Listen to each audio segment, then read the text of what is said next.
So I simply urge you to keep doing what you're doing, keep standing up and speaking out. That's how we have always saved our country.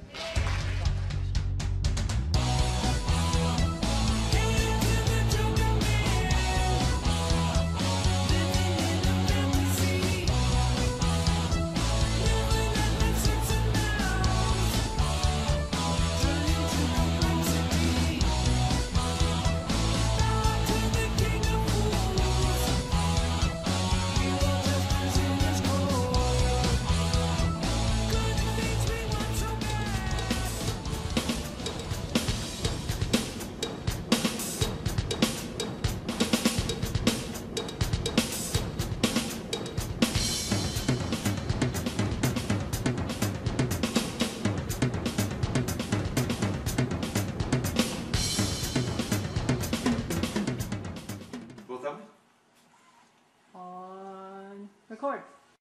Hi, I'm Dick Marshall for Conservative View, and we're fortunate enough to be here with Congressman Tom McClintock again, and you can see this on Forsyth Media Productions or NZTV, wherever it happens to pop up. And right now we're going to get to asking a few questions of the good congressman here, and we'll start right now. Congressman, welcome. Well, thank you. Thanks for having me back. Good to see you again.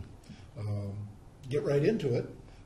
Libya, it's a big issue today. Well, it's a huge issue. The President of the United States has ordered American armed forces to attack another country with no authorization whatsoever from Congress. That is clearly a usurpation of constitutional powers that are exclusively reserved to the Congress. It is unlawful. It is in direct contravention of the War Powers Act. It absolutely cannot be tolerated in a free society that a president on his own can lob missiles at anybody he's upset with. Yeah. I noticed that even on the internet, even some of the Democrats are upset with this. Well, this isn't a Republican issue. It's not a Democratic issue. It's a constitutional issue. Yeah. The president, in his message to Congress, has said that it's authorized by a United Nations resolution number 1973. Well, explain to me how it is that a United Nations resolution is necessary to commit this nation to war, but not an actual act of the Congress. And the War Powers Act is absolutely explicit on these points.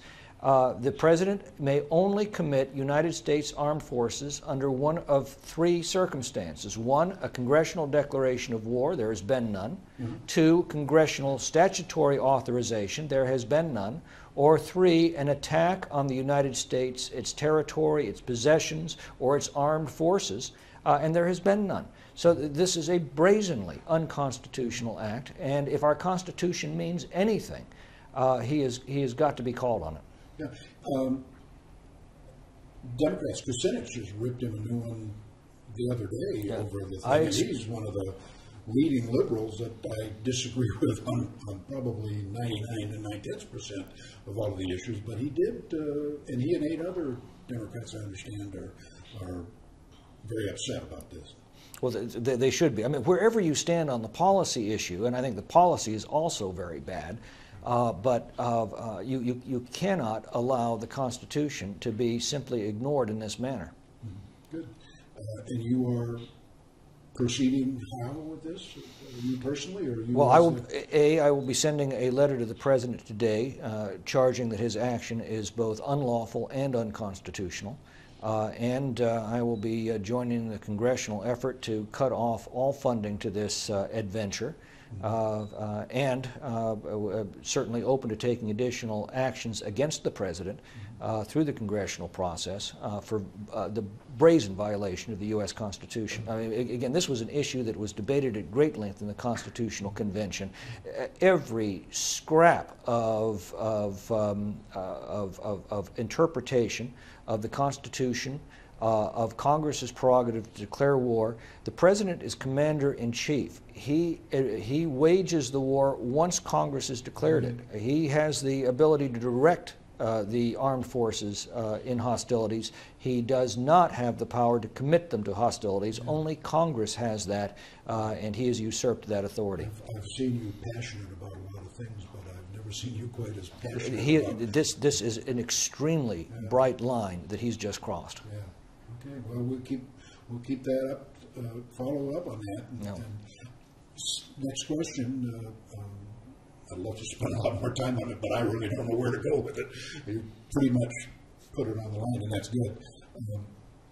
Tom McClintock, what do you see in the next few months down the road as your most important issues coming up? Over the next few months, bringing the federal budget under control is absolutely crucial. And we're not just talking about it's something that would be nice to do. It is absolutely essential to the survival of this country. We are being warned now explicitly by economists across the political spectrum that we have at best 5 years to bring spending under control before the United States faces a sovereign debt crisis, and quite possibly from that, the financial collapse of the United States government. And history is screaming this warning at us that countries that bankrupt themselves aren't around very long. Is it that the president and his staff or his advisors just don't see it, or they don't get it, or do they have an agenda that they're working toward that doesn't include us as a sovereign power, or how do you see that? I can't read minds. I don't know what his motivation is. I know what his judgment is, and it has been appallingly bad. Okay, good. Well, that's good. Leading right on from that, we had a town hall meeting last night. Some of the Nevada city folk are concerned about your vote on the continuing resolution. I don't understand their concern necessarily, but it does beg the asking the question. Well, their concern is they want to see deeper cuts in the budget. They want to see the 105 billion pulled out of the Obama. And by the way, they're absolutely right on that, and we're going to have to do that. What I voted on was a 3-week continuing resolution to give the leadership the time that they need to try to come to an agreement with the Senate on these crucial issues, because the alternative would be a temporary shutdown of the United States government. But the Tea Party folks are absolutely right on this point. If we don't get spending under control very rapidly, what we may be facing in just a few years is not the temporary shutdown of the federal government, but the permanent shutdown as we encounter a sovereign debt crisis. In your future actions with that, does that include removing that, or an attempt to remove that? Well, the House resolution, let's step back. Last year, the Congress failed to even adopt a budget, so there was no spending plan for the United States government. Spending was literally going out of control. When the Republican House took office in January, we adopted H.R. 1, which established a continuing resolution with the objective of beginning to bend the federal government's spending downward. Constitutional, well, we've already talked about this, but our military takes an oath to uphold the Constitution against all enemies, foreign and domestic. Though they don't take an oath to uphold the president. They take an oath. So we've got a president that appears to be on some issues running amok. Is there a potential down the road conflict with our branches of government? Could the military say, no, we're not going to do that because that's not constitutional? I would certainly never advise a military officer to willfully break an order from the President of the United States. That is a matter for the Congress to deal with. The Congress has authority to deal with a president who has usurped his constitutional prerogatives and trashed the Constitution. We have and that's your job. I mean, yeah, that's Congress's job, and I think you're going to see it moving to do so next Monday. Oh, great, wonderful. Let's get off to something else here. Some more fun. Department of Education. I know you're well up on this. And cost versus product. We had Department of Education, 1977, I believe it was. Yeah. Jimmy Carter and our students in math and sciences are not doing very well. They're spending billions of dollars. Do you foresee any time in the future a rein being pulled on the Department of Education? Well, the Department of Education was established in 1977 to improve the quality of education. So the question I would ask is our quality of education higher today or lower today than it was in 1977? That's a self-evident question. Everybody knows the answer to it. So if the department hasn't done its job, why do we need the department? The fact of the matter is we've got to put teachers back in charge of the classrooms. We've got to put the principals back in charge of the teachers. And we've got to eliminate that huge state and federal bureaucracy that's grown up over the classroom level and simply ask another very simple question. Are you actually educating a child or supervising a teacher? And if you're not educating a child or supervising a teacher, maybe you shouldn't be in the public school system. We're talking to Tom's daughter coming down here today, and she's on her way to college right now. She's in that system. And my question was, as a conservative young lady, are you outnumbered? She said, yes, I am, very much so. And I said, do you and your groups talk about the Constitution? Or she says, no.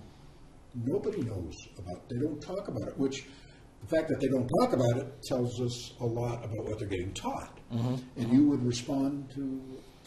Well, I mean, that's a concern the American founders had. They knew that one generation failing to pass along the principles of the American founding to the next was all that was required to create a generation that had lost the memory of freedom.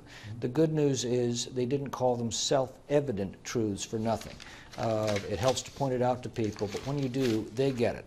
And so what we've watched over more than 2 centuries now of the American experience is that when the country's drifted off course, the more it's drifted off course, the stronger is the pull of these self-evident truths to bring us back on course. Every now and then you have a generation that does begin to forget of the principles of freedom, but as they drift off course, they rediscover them. Do you think we're seeing some of that? I do, absolutely. There's no question that we are. I just did an article in the Territorial Dispatch, quotes of the founders on God, liberty, and government. And it's amazing how much they're right on to the issues of today. Exactly. Same question with the Department of Energy. Designed 77 by Jimmy Carter. Right. To get us free of dependence on foreign oil. Well, how are we doing? Not so well. Same level of success. Yeah. We've got the Bakken oil fields. We've got the Green River oil fields. We've got Prudhoe Bay.